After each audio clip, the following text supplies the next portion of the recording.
Find the perpendicular distance of the points from the given lines, the lines given below.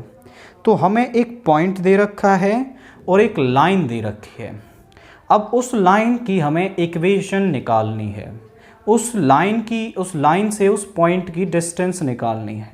तो perpendicular distance के लिए हमने एक formula पढ़ा था, P vector minus A vector cross B vector का modulus और नीचे B वेक्टर का मॉड्यूलस। ये फॉर्मूला हमने पढ़ा था, बट हम इसके लिए एक अलग मेथड भी पढ़ने वाले। हम ये फॉर्मूले से भी क्वेश्चन करेंगे और हम इसके लिए एक मेथड भी पढ़ने वाले हैं, जो मेथड एक्चुअली में यूज़ होगा आपका बहुत सारे और आगे के की पॉइंट्स को सॉल्व करने के लिए। तो सबसे पहले यहाँ पर हम लिखते हैं, दैट इज़ क्वेश्चन नंबर 4 का first part, the given line is x axis. अब एक्स एक्सिस पे की हमें क्या है, उस पॉइंट से एक्स एक्सिस की डिस्टेंस निकालनी है। तो यहां पर आप एक्स एक्सिस को देखें, मान लीजिए ये एक्स एक्सिस है। पहले हमें एक्स एक्सिस की इक्वेशन निकालनी होगी। अब आप सिमेट्रिकल फॉर्म में देखें तो y इज इक्वल टू 0 या z इज इक्वल टू 0, दोनों को ही क्या कह देते हैं हम, एक्स एक्सिस की इक्वेशन कह देते हैं। बट हमें इसकी इक्वेशन चाहिए स्टैंडर्ड फॉर्म के अंदर। तो देखिए, आपकी जो एक्स एक्सिस है वो किस पॉइंट से पास हो रही है, 0 0 0 से पास हो रही है। यदि हमारे पास एक्स एक्सिस के डायरेक्शन रेशियोज और हों तो हम एक्स एक्सिस की इक्वेशन निकाल लेंगे। तो आपके पास एक्स एक्सिस के डायरेक्शन कोसाइंस क्या होते हैं, वो होते हैं 1 0 0। अब डायरेक्शन कोसाइंस के ही सम प्रोपोर्शनल वैल्यूज को हम क्या कहते हैं, डायरेक्शन रेशियोज कहते हैं। तो मान लिया डायरेक्शन कोसाइन के 1 टाइम मल्टीपल वो क्या हो जाएंगे, हमारे इसके डायरेक्शन रेशियोज हो जाएंगे। तो हमारे पास एक पॉइंट है जिससे लाइन पास हो रही है एंड एक उसके डायरेक्शन रेशियोज हो जाएंगे। So equation of x axis is, वो क्या होती है, x minus 0 y minus 0 z minus 0 upon 1 0 0। ये क्या हो गई, हमारी इक्वेशन ऑफ एक्स एक्सिस हो गई है। अब हमारे पास एक्स एक्सिस की इक्वेशन मिल गई।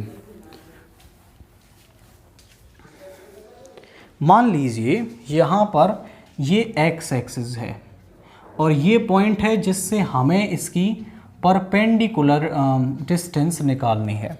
और ये पॉइंट हमें क्या दे रखा है, 2 1 3। यहां पर इस एक्स एक्सिस को मैं सम लैम्डा के बराबर लेता हूं।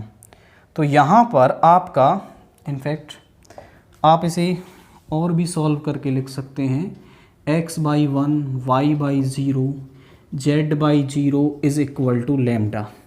जब इसको लैम्डा के बराबर लेंगे तो x लैम्डा आ गया, जब इसको लेंगे तो यहाँ से y 0 आ गया, इसको लेंगे तो z 0 आ गया।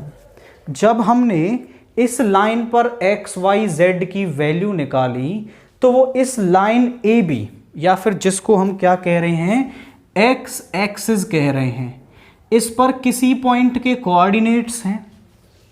सो हम बोलेंगे for x is equal to lambda, y is equal to 0 and z is equal to 0 be the coordinates of any point on the X axis. फिर हम बोलेंगे for some value of lambda let us assume that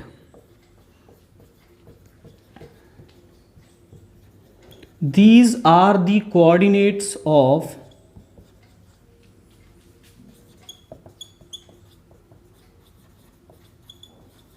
इसको हम कुछ नाम दे देते हैं, जैसे इसको बोल दिया P, इसको बोल दिया Q, ऑफ Q।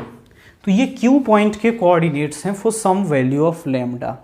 अब हमारे पास P है और Q है, तो मैं इस लाइन PQ के डायरेक्शन रेशियोज निकाल सकता हूं। सो drs ऑफ PQ वो क्या हो जाएंगे, x2 माइनस x1, मतलब x वाले कोऑर्डिनेट में से इसको माइनस करेंगे तो वो हो गया लैम्डा माइनस 2, 0 माइनस 1 यानी -1 एंड 0 माइनस 3 इज -3। और drs ऑफ x एक्सिस क्या है हमारे पास, drs ऑफ x एक्सिस है 1 0 0, सो 1 0 0।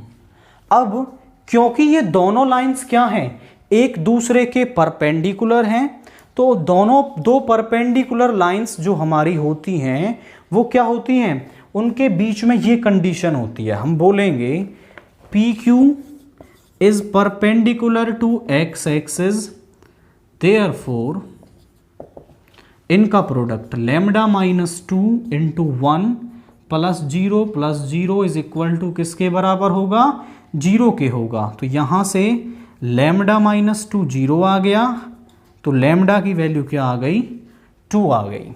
अब लैम्डा की वैल्यू 2 हम पुट कर देंगे यहाँ पर, तो x की वैल्यू क्या आ गई 2 y 0 0, be the coordinates of Q, coordinates of Q बोल दो या फिर फुट ऑफ परपेंडिकुलर बोल दो। बड़ा ही पॉपुलर क्वेश्चन है ये, फुट ऑफ परपेंडिकुलर निकालना। अब इसके आपको कई मेथड देखने को मिलेंगे, बट ये जो मेथड है वो एक्चुअली में सारे क्वेश्चंस को सॉल्व कर देता है। तो ये फुट ऑफ परपेंडिकुलर हमें मिल गया, ये वाला, इसके कोऑर्डिनेट आ गए 2 0 0। अब हम यहाँ पर डिस्टेंस फॉर्मूला लगाएंगे। सो PQ, लेंथ ऑफ PQ वो क्या हो जाएगा, x2 माइनस x1 यानी 2 माइनस 2 का स्क्वेयर, 0 माइनस 1 का स्क्वेयर एंड 0 माइनस 3 का स्क्वेयर। यहाँ से 0 हो जाएगा, ये 1 हो गया, ये 9 हो गया, that means √10 units. I repeat, केवल हमें ये वाली वैल्यू फाइंड आउट कर लेनी है। जैसे ही हमें ये कोऑर्डिनेट मिलेंगे फिर हम आगे इसमें प्रोसीड कर पाएंगे। सिंपली हमें करना क्या है, कोई भी, यहाँ तो x एक्सिस की इक्वेशन हमें निकालनी पड़ी, हमें ए लाइन की इक्वेशन जो है वो बनी बनाई मिलेगी, तो हम उसको लैम्डा के बराबर लेते हैं, फिर वहाँ से उसको बोलते हैं कि ये इस गिवन लाइन पर सम पॉइंट के कोऑर्डिनेट हैं।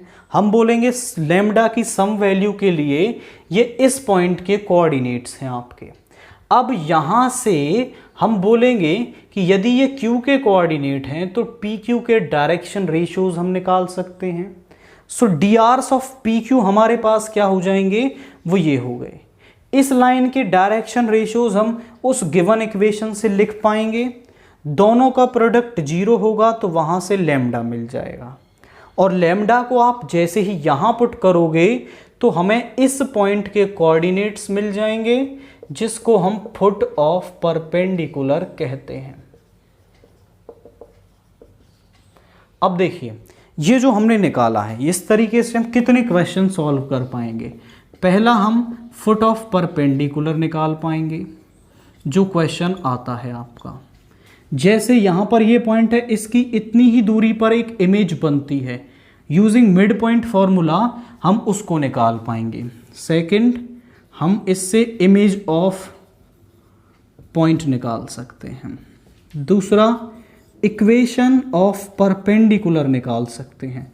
अभी तक ऐसा क्वेश्चन पूछा नहीं गया, बट इक्वेशन ऑफ परपेंडिकुलर भी वो पूछ लेता है। तो हमारे पास 2 पॉइंट हो गए जिनसे लाइन पास हो रही है, हम फॉर्मूला यूज करेंगे x minus x1 upon x2 minus x1, y minus y1 upon y2 minus y1, z minus z1 upon z2 minus z1। इस फॉर्मूले को यूज करके इक्वेशन ऑफ परपेंडिकुलर निकाल पाएंगे। And the fourth one is perpendicular distance हम निकाल सकते हैं। तो ये चारों क्वेश्चन हम इसी मेथड से सॉल्व कर सकते हैं। बट जो आपकी बुक के अंदर फॉर्मूला जो हमने पढ़ा था वो केवल परपेंडिकुलर डिस्टेंस निकालता है, बट उससे भी हम एक क्वेश्चन करते हैं, बट आगे आप इस मेथड को कन्वीनियंट तरीके से यूज़ करेंगे।